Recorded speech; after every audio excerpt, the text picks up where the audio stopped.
Hi friends, this is ओम और इस lecture से हम लोग हमारा rank of matrix find out करना सीख रहे होंगे। ठीक है, तो देखो रैंक ऑफ मैट्रिक्स निकालने के लिए दो तरीका है। ठीक है, by reducing to echelon form और दूसरा तरीका है by reducing to normal form. ठीक है, तो देखो जो एक्लियन फॉर्म वाला तरीका है बहुत आसान सा है, मतलब बहुत जल्दी हो जाने वाला तरीका है। और नॉर्मल फॉर्म है थोड़ा लेंदी है, टाइम लगता है, पर नॉर्मल फॉर्म से भी हमारा रैंक आ जाता है।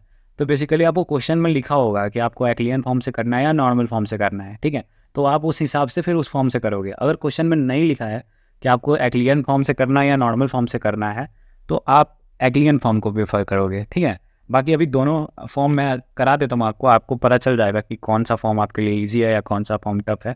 लेकिन क्वेश्चन में जनरली जो क्वेश्चन आते हैं हमारे पेपर्स में, जो उसमें हमारा स्पेसिफाई कर देते हैं कि आपको नॉर्मल फॉर्म से करना है या एक्लियन फॉर्म से करना है। ठीक है, तो बात करते हैं हमारा पहले फॉर्म की, bye reducing to echelon form. ठीक है, पहले एक्लियन फॉर्म सीखते हैं। स्टेप्स टू सॉल्व, तो एक्लियन फॉर्म से हमें रैंक निकालना है, तो उसके लिए जो हमें स्टेप्स अप्लाई करने हैं, पहला अप्लाई ओनली रो ऑपरेशन। ठीक है, तो जैसे हमारा ये मैट्रिक्स है तो इसमें हम सिर्फ रो ऑपरेशन अप्लाई करेंगे और इसका मतलब क्या, वो सॉल्व करने समय समझ में आ जाएगा। ठीक है, reduce to upper triangular matrix. ठीक है, अब जैसे मान लो तुम्हारा ये फर्स्ट एलिमेंट को तुमको लेना है। ठीक है, और ये तुम्हें फर्स्ट एलिमेंट से एक डायगोनल बना देना है और डायगोनल से नीचे वाले एलिमेंट्स हमें ट्राई करने हैं कि ये जीरो हो जाएं। ठीक है, तो वही है reduce to upper triangular matrix. तो अपर ट्रायंगुलर मैट्रिक्स में क्या होता है, डायगोनल के नीचे के एलिमेंट्स हमें जीरो करने होते हैं, तो हमें ये एक रूल अप्लाई करना है। और इसके बाद जब जीरो हम लोग करेंगे तो उसके बाद जो हमारा नंबर ऑफ नॉन जीरो रोज होगा ना, वही हमारा इक्वल टू रैंक होगा। ठीक है, तो number of non zero rows equal to rank. समझ गए? तो चलो स्टार्ट करते हैं सॉल्व करना। ऐसे डेफिनेशन से ज़्यादा तो एक बार सॉल्व करोगे सब कुछ समझ में आ जाएगा। ठीक है, अभी मैं सॉल्व करवाता हूँ। और अभी डेफिनेशंस को उतना मैथ्स के अंदर हमें ना उतना हमें ध्यान नहीं देना होता, क्योंकि डेफिनेशन से तो कुछ नहीं समझ में आने वाला, हमें सॉल्व भी करना पड़ता है। ठीक है, तो हम सॉल्व करके करेंगे चीज़ों को। तो find the rank of matrix by reducing to echelon form. ठीक है, तो मैंने आपको क्या बताया था, हमें रो ऑपरेशन लगाना है। ये हमारा जो मैट्रिक्स है वो हमारा ए मैट्रिक्स है, इसका नाम हमारा ए है, इसका हमने नाम दे दिया ए मैट्रिक्स। अब इसमें हमें रो ऑपरेशंस लगाने हैं। तो पहली चीज़ जो आपको याद रखनी है, जो मैट्रिक्स का पहला एलिमेंट है वो वन होना चाहिए, वन नहीं है तो वन बनाओ। ठीक है, आगे न्यूमेरिकल्स आएंगे जिसमें मैं आपको बताऊंगा कि अगर ये पहला एलिमेंट वन नहीं है तो उसको वन कैसे बनाना है, उसमें ऑपरेशंस लगाएंगे और फिर उसको वन बनाने का ट्राई करेंगे। जैसे अगर मान लो यहाँ टू होता तो हम क्या करेंगे, रो वन में टू से डिवाइड कर देंगे। तो टू से डिवाइड करने की वजह से बाकी कोई भी एलिमेंट के साथ कुछ भी हो रहा हो, पर ये तो हमारा वन बन जाएगा ना। तो हमें बस पहला रूल ये याद रखना है कि ये फर्स्ट एलिमेंट वन रखना है। ठीक है, और इसमें हमारा पहले से ही वन है तो कोई प्रॉब्लम नहीं है। अब इसके बाद मैंने आपको क्या बोला है, हमें रो ऑपरेशंस लगाना है। तो पहले हम इस एलिमेंट को जीरो करने का ट्राई करेंगे, फिर हम इस एलिमेंट को जीरो करने का ट्राई करेंगे, उसके बाद फिर हम इस एलिमेंट को जीरो करने का ट्राई करेंगे। तो हमारा जो पहला स्टेप है उसको तो हम करते हैं, पहले हम इस टू को जीरो करने का ट्राई करते हैं। तो एक बात बताओ मुझे, अगर तुम रो वन में टू से मल्टीप्लाई कर देते हो, ठीक है, और उसको रो टू से माइनस कर देते हो, ठीक है, तो हम रो वन में टू से मल्टीप्लाई किए और उसको किससे माइनस कर दिए, रो टू से माइनस कर दिए। ठीक है, तो हमारा रो टू क्या बनेगा, तो अब देखो तुम्हारा ये था वन टू माइनस वन और ये फोर। ठीक है, अब रो वन में टू से मल्टीप्लाई करोगे तो यहाँ पे क्या जाएगा, पहले एलिमेंट वन के जगह टू बन जाएगा, ये टू टू जा फोर और ये माइनस टू और ये तुम्हारा फोर टू जा एट। ठीक है, तो ये मैं आपको मैं दिखाने के लिए यहाँ लिख दिया हूँ, पर आपको एग्जाम में ऐसा नहीं लिखना है, आपको वो दिमाग के अंदर करना है कैलकुलेशन। यहाँ पर रफ में इधर साइड में कर सकते। रो टू में हमें चेंज करना है, ये रो टू का वैल्यू हमें चेंज करके लिखना है। तो देखो अब ये टू रो टू है ना, रो टू में से हमें इसको माइनस करना है, तो टू माइनस टू जीरो। ठीक है, फोर है, four minus four zero, three minus minus two, तो माइनस माइनस प्लस, तो थ्री टू क्या हो जाएगा फाइव। ठीक है, अब फाइव माइनस एट। ठीक है, तो फाइव माइनस एट है तो ये कितना बन जाएगा हमारा, माइनस थ्री। ठीक है, सिंपली है। अब इसके बाद हम आते हैं इस एलिमेंट को देखते हैं। पहले तो हम इस एलिमेंट को डायरेक्ट हम यहाँ पे लिख देते हैं same to same, six minus seven. एक स्टेप में हमने एक को इसको जीरो कर दिया। अब अगला क्या करना है, अगला हमें इस एलिमेंट को जीरो करना है। ठीक है, तो इस एलिमेंट को जीरो करने के लिए हम क्या करेंगे, तो देखो ये माइनस वन है और ये वन है, इन दोनों को मतलब माइनस वन और ये वन ऐड हो जाएगा तो ये तो जीरो बन जाएगा ये वाला एलिमेंट। मतलब अगर मैं बात करूँ रो वन को रो थ्री में ऐड कर देंगे तो वन और वन, ये वन और माइनस वन जीरो बनता है। तो सिंपली रो 3 में हमें इतना चेंज करना है कि हमें R3 को R1 से ऐड कर देना है, सिंपल। तो देखो ये तो मेरा, इसको तो मैं वैसे के वैसे लिख लेता हूँ कि उसमें चेंज हो चुका है 0 0 5 -3। अब देखो बस ऐड कर दो इन दोनों को, रो 1 और रो 3 को। तो 1 1, ये 1 और -1 0, ठीक है। 2 और -2 0, ठीक है। अब 6 और -1 कितना आ गया 5, ठीक है। -7 और 4 -3, ठीक है। तो हमारा ये सिंपल सा हमारा ये बन गया, ठीक है। अब इसके बाद हम ध्यान से देखें तो हमारा यहाँ पे क्या हो रहा है, हमारा यहाँ पे एक सिंपल सा यहाँ पे ये हमारा ये तीनों जीरो बन गया है, ठीक है। लेकिन हमें यहाँ पे ये भी दिख रहा है कि ये जो हमारा यहाँ पे एलिमेंट है 5 -3 और 5 -3 सेम है। अब देखो दोनों सेम है, तो आपको यही करना है कि आपको ये तीनों को तो जीरो बना दिया। इसके बाद अगर कोई और भी तुम्हें जीरो बनता हुआ दिख रहा है, तुमको लग रहा है कि अरे अगर हम इसमें से किसी को माइनस कर दे, ये लास्ट वाले पूरे रो को ही हम जीरो कर पा रहे हैं, ऐसे देख के पता चल जाएगा आपको, तो आपको करना है जीरो, ठीक है। वो आपको वो स्टेप डेफिनेटली करना ही करना है। तो R3 में हमको लग रहा है कि हम R3 रो को भी, मतलब लास्ट रो को भी पूरा जीरो कर सकते हैं, तो हम इसको भी फिर जीरो करेंगे, ठीक है। मैक्सिमम जितना तुम जीरो कर पाओ, एक टाइम आएगा जब तुम बिल्कुल कुछ भी जीरो नहीं कर पाओगे, ठीक है। तो उसके बाद तुमको वहाँ पे स्टॉप कर जाना है। तो 1 2 -1 और ये 4 है, ठीक है। ये 0 ये 0 ये 5 और ये -3, ठीक है। तो हमने क्या किया, रो 3 जो था हमारा उसमें से हमने रो 2 को माइनस कर दिया, ठीक है।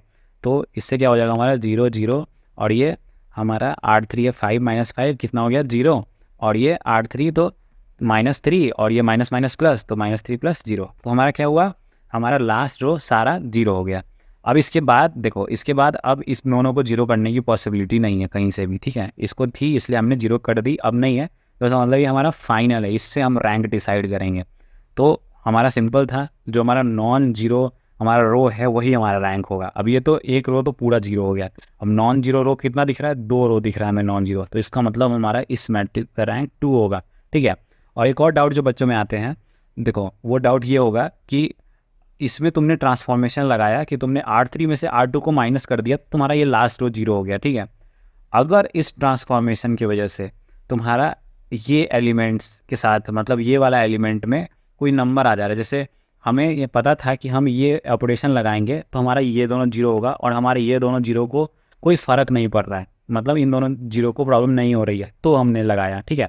अगर ये जीरो को प्रॉब्लम होती, मान लो सब्ट्रैक्ट करने की वजह से ये वाला जीरो कोई एलिमेंट आ जाता, तो फिर ये लोअर ट्रायंगुलर मैट्रिक्स में तो अपर ट्रायंगुलर मैट्रिक्स में तो कन्वर्ट ही नहीं होता।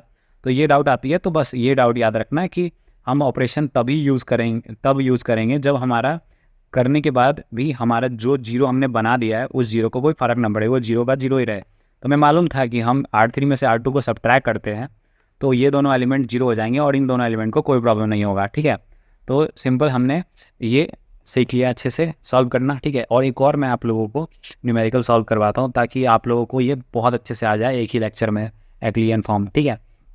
Find the rank of matrix reducing to echelon form, ठीक है। तो ये हमारा मैट्रिक्स है, इसको हमें अब रिड्यूस करना है। ये थोड़ा बड़ा मैट्रिक्स हो गया, लेकिन आप लोगों को बहुत ईजिली समझ में आ जाएगा अब, ठीक है। पहले से आपको हो सकता है थोड़ा मोड़ा और डाउट हो, पर ये न्यूमेरिकल करने के बाद आपको एक्लियन फॉर्म के अंदर कोई डाउट नहीं रहेगी और ज़्यादा क्लियरिटी आ जाएगी, ठीक है। अब देखो, अब मैंने आपको सिंपली क्या बताया था, पहला एलिमेंट को पकड़ो और डायगोनल बनाओ, ठीक है। तो पहला एलिमेंट को पकड़ा और डायगोनल बना दिया, और डायगोनल के नीचे वाले एलिमेंट्स को हमें जीरो में कन्वर्ट करना है, ठीक है। क्यों, अपर ट्रायंगुलर मैट्रिक्स में यही करते हैं ना, डायगोनल वाला जो एलिमेंट होता है, जो ट्रायंगल बनता है, उसके नीचे के सारे एलिमेंट्स को हमें जीरो करना होता है, तो हमें इन सारों को जीरो करना है, ठीक है। तो हमें रो ऑपरेशन लगाना है, तो पहले हम इस टर्म को जीरो करेंगे, फिर हम इस टर्म को जीरो करेंगे, फिर हम इस टर्म को जीरो करेंगे, और पहला एलिमेंट हमें 1 होना चाहिए, ठीक है, 1 मिलना चाहिए, नहीं है तो उसको 1 बना लेंगे, ठीक है। वो तो आगे भी न्यूमेरिकल आएगा, उसमें समझ में आ जाएगा कि पहला एलिमेंट 1 नहीं है तो उसको हमने 1 कैसे बनाया, तो वो एक बार करके दिखा दूंगा तो और अच्छे से क्लियर हो जाएगा, तो उसके लिए चिंता मत करना। बाकी अभी इसको अच्छे से समझो। तो तुम्हारा ये पहले फर्स्ट इस एलिमेंट को लेंगे, इसको पहले हमें जीरो करना है, तो उसके लिए हमें क्या करना होगा, उसके लिए हमें सिंपली क्या करना होगा, हमें रो 1 के अंदर 2 से मल्टीप्लाई कर देंगे, ठीक है। पहला एलिमेंट को जीरो करोगे तो क्या करोगे, इसको 2 से मल्टीप्लाई करके इसके साथ ऐड कर दोगे, तो -2 + 2 जीरो नहीं हो जाएगा। तो वही किया, R1 में 2 से मल्टीप्लाई कर दिया, तो ये क्या बन गया 2 4 6 और ये -2, ठीक है, ये बन गया। अब इसके बाद इन दोनों को ऐड करो, तो -2 और 2 कितना आ गया 0, ठीक है। -1 और 4 कितना आ गया 3, -3 और 6 कितना आ गया 3, -1 और -2 कितना आ गया -3, ठीक है। तो ये हमारा एक एलिमेंट क्या हुआ, रो का 0 हो गया, ठीक है। अब क्या करना है, अब इस एलिमेंट को ट्राई करना है 0 करने का। तो भाई ये भी 1 है, ये भी 1 है। अगर हम इस रो में रो 1 को माइनस कर दे, ठीक है, मतलब हम R3 जो हमारा रो 3 है उसमें से हम R1 को माइनस कर दे, तो 1 - 1 0, तो ये एलिमेंट भी 0 हो गया। बाकी एलिमेंट से हमको फर्क नहीं पड़ता उसके साथ क्या हो रहा है, कितना मल्टीप्लाई हो रहा है, ये एलिमेंट तो 0 होना करना ही हमें कैसे भी। तो ये एलिमेंट को 0 सिंपल R3 - R1 कर दिया, तो हमारा 1 - 1 0, ऐसे ही हमारा 0 - 2 -2, ऐसे ही हमारा 1 - 3 -2, फिर 1 माइनस और फिर -1, तो 1 + 1 2, ठीक है। तो बेसिकली हमारा ये क्या है, प्लस माइनस है, आराम से कर लेंगे। थोड़ा सा स्टार्टिंग में टाइम लगता है, लेकिन एक बार 2-3 न्यूमेरिकल खुद के हाथ से सॉल्व कर लोगे ना, उसके बाद बहुत ही ईजी है, बहुत ही ज़्यादा ईजी है, ठीक है। खुद से करोगे तो मतलब ऐसा नहीं कि मैथ ऐसी चीज़ है ना कि खुद से एक बार एक क्वेश्चन तो ट्राई करना ही पड़ेगा आपको, देख के तो कभी नहीं हो सकता मैथ। तो आप लोग को इतना तो मैं ज़रूर कहूँगा कि आप लोग खुद से क्वेश्चन आपको करना ही पड़ेगा, तो ही एग्ज़ाम के अंदर सॉल्व कर पाओगे। चाहे अभी कितनी ज़्यादा आप लोग को समझ में आ जाए कि भाई अच्छे से समझ में आ रहा है सारा ये स्टेप्स क्या करने हैं, लेकिन आपको खुद से एक बार घर पे प्रैक्टिस करके जाना ही पड़ेगा एग्ज़ाम के अंदर, वरना अचानक से एग्ज़ाम में सोचोगे कि देख ले और एग्ज़ाम में लिख दे, तो वो पॉसिबल नहीं है, ठीक है। तो आप लोग खुद से इसको प्रैक्टिस करना, चाहे मेरे किए हुए क्वेश्चन को प्रैक्टिस कर लेना लिख के देखने के बाद, लेकिन करना ज़रूर, ठीक है। अब ये हो गया। अब इसके बाद देखो, अब इसके बाद क्या है, हमारा ऑलरेडी ये 3 एलिमेंट हमारा ये ऑलरेडी 0 है, ठीक है। तो अब 3 एलिमेंट ये हमारा 3 एलिमेंट ऑलरेडी 0 है। और इसके बाद हमें बाकियों को देखना है। तो एक बात बताओ, हमें यहाँ पे 3 3 3 2 2 2 ऐसे दिख रहा है, ठीक है। तो हमारे अंदर देखो इतना थोड़ा मैथमेटिक्स देख के आपको डायग्राम देख के आपको क्लियर हो जाएगा, ये जब मैट्रिक्स बनेगा ना आपका, तो देखिएगा अरे 3 3 3 2 2 2 है, तो इसको अपने आप आपका मन में आ जाएगा कि अगर इस रो में अगर हम तीनों को 3 से डिवाइड कर दे तो ये रो हमारा 1 1 1 बन जाएगा, और इस रो में अगर हम तीनों को 2 से डिवाइड कर दे तो ये हमारा 1 1 1 बन जाएगा। तो वो आपको अपने आप ये देख के समझ में आ जाएगा कि ये 1 1 1 ये 1 1 1 बन गया, तो ये सारे रो में 1 1 1 इस तरह से कॉमन रहेगा, तो हमें बाकी 0 करना आसान रहेगा।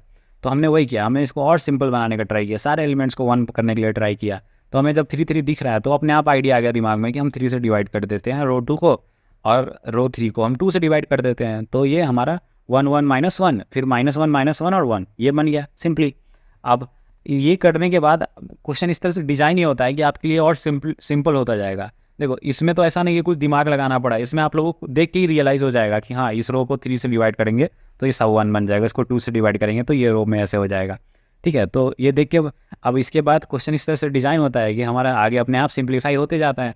तो अब बताओ ये -1 है, ये 1 है, ये 1 है, अब ये तो दूर से भी दिख जाएगा किसी को भी कि इन दोनों को ऐड करेंगे तो लास्ट रो हमारा 0 हो जाएगा। तो रो नंबर 4 में रो नंबर 3 को ऐड कर दिए, तो क्या हुआ इसकी वजह से, और ये तो 0 था तो 0 + 0, फिर ये 1 + -1 तो ये 0, फिर इन दोनों को ऐड किया तो 0, फिर इन दोनों को ऐड किया तो 0, तो क्या हुआ हमारा ये लास्ट एलिमेंट भी 0 हो गया। अब इसको देख के क्या लग रहा है तुमको, तो इसको देख के तुमको नहीं लग रहा कि इन दोनों रो को ऐड किया तो 0 हो जाएगा सब, ये तो दूर से दिख जाएगा भाई, इसमें दिमाग लगाना ही नहीं है, बस इसमें थोड़ी प्रैक्टिस चाहिए। तो ये दूर से दिख गया, तो हमने क्या किया, हमने फिर R3 को भी नीचे से 0 करने का ट्राई किया, ठीक है। तो हमें बेसिकली करना क्या होता है कि लास्ट वाले जो भी हमारे ये हैं रो हैं उन सबको 0 करने का ट्राई करना होता है। उसके बाद वो ट्राई हमें तब स्टॉप करना है जब हमें उसके बाद उनको 0 करने का कोई चांस ही ना दिखे। तो ये हमने 0 कर दिया है, ये ऐड करने के बाद हमारा ये रो भी 0 हो गया। अब इसके बाद हमें पता दिख जाएगा, ये इससे देख के ही पता चल जाएगा कि अब कोई तरीका नहीं है कि हम इस रो को भी सारा एलिमेंट को भी 0 कर पाए, ठीक है। तो हमें वहाँ पे पॉज कर जाना है जहाँ पे अब हमें लग नहीं रहा है कि अब कोई 0 करना पॉसिबल है, ठीक है। तो वहाँ पॉइंट पे रुक के और हमें रैंक डिसाइड करनी है। अब रैंक डिसाइड करने के लिए क्या करना होता है, सिंपली ऐसा हमें रो जिसमें एलिमेंट्स हो, जैसे ये हमारा ये एलिमेंट है 0 वाला, 0 वाला, ये नॉन 0 रो है, ये नॉन 0 एलिमेंट वाला है, तो 2 ऐसे रो हैं जिसमें नॉन जीरो हैं, तो ये इसका रैंक हो गया 2। बाकी 2 रो में तो सारे एलिमेंट 0 हैं, तो इस हिसाब से हम रैंक डिसाइड करते हैं, तो ये हमारा आंसर हो गया, ठीक है।